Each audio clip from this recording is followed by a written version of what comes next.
OBS Studio software install பண்ணிட்டு first time video record பண்றதுக்காக start recording கொடுக்கும்போது your current video card driver does not support, please update your driver அப்படிங்கிற ஒரு error message வந்தா என்ன பண்ணலாம் அப்படிங்கறது இந்த வீடியோக்குள்ள பார்க்கலாம். வாங்க வீடியோக்குள்ள போலாம். OBS Studio software install பண்ணிட்டு ஓபன் பண்ணீங்கன்னா சாஃப்ட்வேரோட இன்டர்ஃபேஸ் இப்படி தான் இருக்கும்.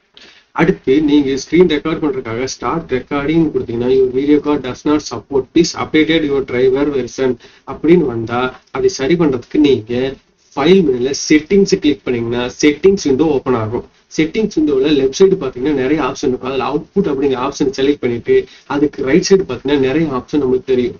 அதுல மோட்ல சிம்பிள் அண்ட் அட்வான்ஸ் ரெண்டு ஆப்ஷன் இருக்கும். அதுல அட்வான்ஸை கிளிக் பண்ணிட்டு அதுக்கு கீழே ரெக்கார்டிங் அப்படின்னு ஒரு ஆப்ஷன் இருக்கும். அதை செலக்ட் பண்ணிட்டு ஆடியோ ட்ராக் 1 என்கோடர் X264 அப்படின்னு இருந்தான்னு செக் பண்ணிக்கங்க. இல்லைன்னா அதை சேஞ்ச் பண்ணிட்டு அப்ளை ஓகே கொடுத்துட்டு இப்ப ஸ்டார்ட் ரெக்கார்டிங் கொடுத்தீங்கன்னா எந்த எரர் மெசேஜுமே வராம உங்க ஸ்கிரீன் ரெக்கார்ட் ஆக ஆரம்பிச்சிடும்.